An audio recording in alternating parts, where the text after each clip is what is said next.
Assalamualaikum warahmatullahi wabarakatuh. Alhamdulillah wassalatu wassalamu ala Rasulillah wa ala alihi wa sahbihi wa man walah. Wala haula wala quwwata illa billahi amma ba'du. Baik, kaum muslimin wal muslimat rahimani wa rahimakumullah. Di kesempatan kali ini kita akan membahas lagi tentang tabarruk, jasad atau peninggalan Nabi alaihi salatu wassalam. Imma berupa rambutnya atau keringatnya, ya, atau bahkan pakaiannya. Jadi akhir-akhir ini marak kembali. Yang kemarin kita udah bahas, ya, ada sebagian oknum dari Ba'alawi yang dia mendatangkan kiswah dari makam Nabi alaihi salatu wassalam dan mengajak jamaahnya untuk mengusap, mencium, bertabaruk dengan kiswah tersebut. Nah, makin kesini semakin menjadi-jadi. Sekarang ada namanya, ya, dibawakan rambut katanya Nabi alaihi salatu wassalam. Kemudian juga nanti ada keringat Nabi alaihi salatu wassalam. Kaum muslimin wal muslimat rahimani wa rahimakumullah. Jadi yang seperti ini dijadikan, ya, kesempatan oleh sebagian oknum untuk mencari keuntungan. Perlu kita ketahui bahwasannya akidah Ahlussunnah wal Jamaah, kita sepakat, ya, bolehnya bertabarruk dengan jasad atau bekas peninggalan Nabi kita alaihi salatu wassalam. Bahkan dalam kitab Mausu'ah Fiqh Al-Kuwaitiyah disebutkan ittafaqul ulama ala masyru'iyyati at-tabarruk bi atharin Nabi alaihi salatu wassalam. Para ulama sepakat bolehnya, bahkan disyariatkan, ya, bertabarruk dengan peninggalan-peninggalan Nabi alaihi salatu wassalam. Baik, namun pertanyaannya, apakah bertabarruk dengan bekas atau peninggalan Nabi alaihi salatu wassalam di zaman sekarang ini, apakah sudah dipastikan akan kebenaran, ya, itu adalah peninggalan atau bekas Nabi alaihi salatu wassalam? Itu pertanyaannya. Ini perlu kita butuh bukti. Perlu kita buktikan dengan riwayat dan sanad. Tidak asal klaim saja. Teman-teman semuanya rahimani wa rahimakumullah. Kalau memang, ya, jasad Nabi berupa mungkin rambut atau keringat atau pakaiannya atau kiswahnya, ini sudah diamankan oleh pemerintah Arab Saudi. Ya, diletakkan di museum sana.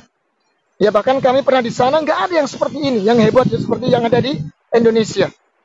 Bahkan pemerintah Saudi, mereka lebih berhak untuk mengabadikan. Bahkan mereka akan simpan baik-baik, ya, barang-barang bekas Nabi alaihi salatu wassalam. Nah, ini timbul pertanyaan, kok malah bekas peninggalan Nabi alaihi salatu wassalam justru malah tersebar marak di Indonesia? Ya, ini yang kita bertanya-tanya. Dari mana mereka mendatangkan benda-benda tersebut? Ya, dari mana? Para ulama menjelaskan bahwasannya bekas peninggalan Nabi kita alaihi salatu wassalam di zaman ini sudah termakan oleh zaman. Sudah sirna, termakan oleh waktu dan zaman. Jadi tidak bisa dipastikan validitas, ya, tentang kebenaran ini adalah bekas peninggalan Nabi kita alaihi salatu wassalam. Tapi beginilah, sebagian orang berusaha untuk menjadikan hal-hal yang seperti ini untuk meraup sebuah keuntungan. Baik teman-teman, tidak lama-lama kita akan saksikan bagaimana sebagian kaum muslimin, bahkan dari kalangan artis, ya, penyanyi, ya, seperti yang kita lihat, kalau nggak salah vokalis dari ST12, Charlie, nggak salah, ya, nanti dia juga cium-cium rambut peninggalan Nabi alaihi salatu wassalam yang katanya demikian. Baik, kita akan simak videonya.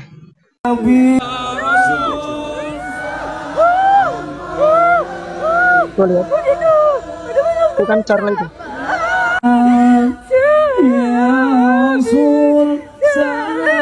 Pamit gitu.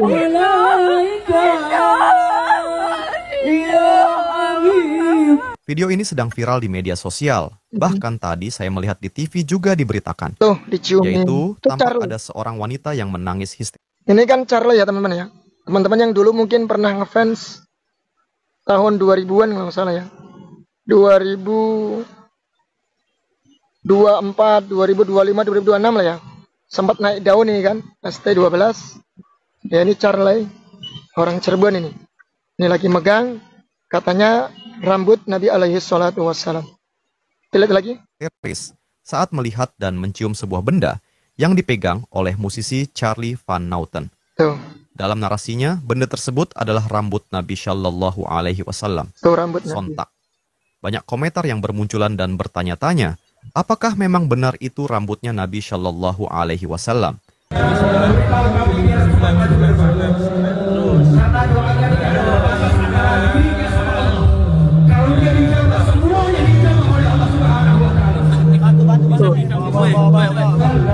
Tuh sama yang pingsan ya.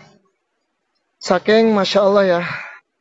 Beliau mungkin rindu dengan baginda alaihi salatu wassalam. Sampai melihat rambutnya saja. Yang konon katanya rambutnya sampai menangis pingsan. Baik.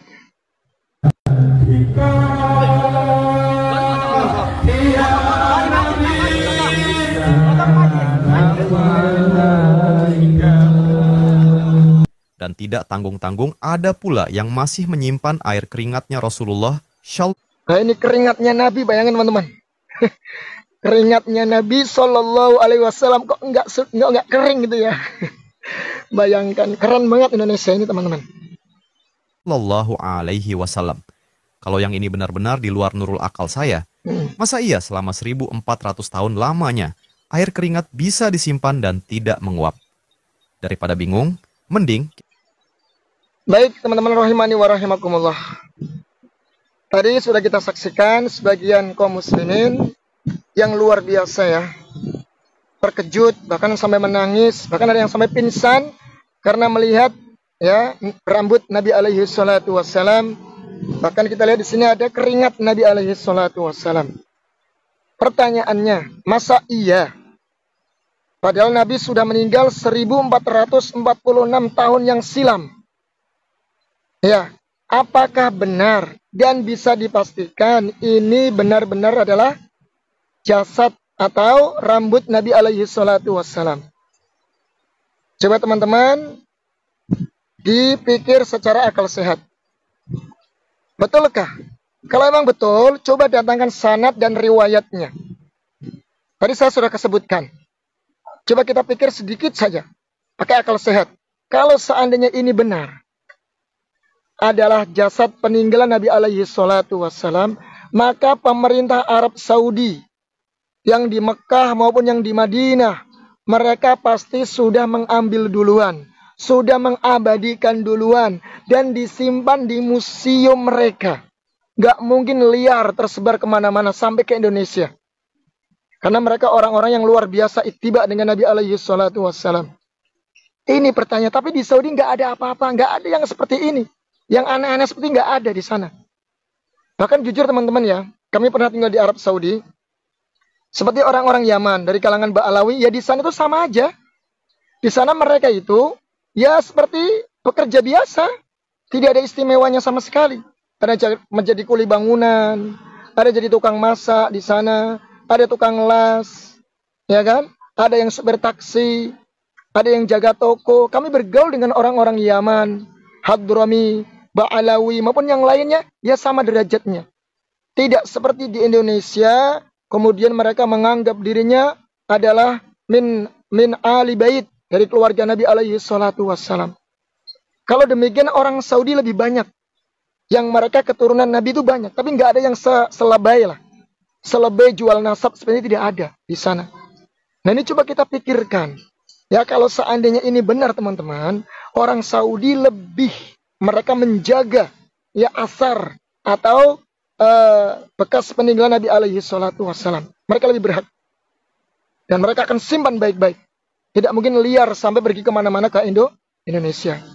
Nah dari sini perlu adanya penyelidikan, kepastian. Apakah benar ini adalah bekas jasad Nabi alaihi salatu wassalam? Teman-teman semua rahimani wa rahimakumullah. Karena perhatikan teman-teman ya, ini masalah tauhid ini penting. Karena bertabarruk, menjadikan sesuatu benda itu berkah. Ini harus berlandaskan dalil ya, nggak boleh sembarangan. Kalau ini ternyata bukan bekas peninggalan Nabi alaihi salatu wassalam, lantas dijadikan tabarruk, dijadikan ngalap berkah, maka bisa jatuh ke dalam perkara syirik. Minimal syirik kecil. Perhatikan ya, kalau ini bukan, saya ulangi lagi ya, bukan, ternyata bukan peninggalan jasad Nabi alaihi salatu wassalam, tapi ternyata dijadikan ngalap berkah dengan benda-benda ini, padahal ini bukan dari jasad Nabi, maka jatuh kepada syirik, minimal syirikul asghar. Makanya hati-hati di sini. Banyak kok peninggalan Nabi yang masih jelas-jelas yang belum banyak kita amalkan. Ya, peninggalan Nabi berupa hadis-hadis, sunah-sunahnya yang sifatnya maknawi, itu banyak sekali sebenarnya. Yang mungkin kalau kita amalkan dari petunjuk Nabi berupa sunah-sunahnya sehari semalam, kita nggak bakal mampu mengamalkannya. Kenapa kita cari-cari yang seperti ini, yang belum jelas? Ya riwayatnya, ya validitasnya belum jelas. Kenapa teman-teman? Ya coba kita berpikirlah. Jadi kita jangan mau dibodohin terus. Coba, kita sudah hidup di tahun 2024.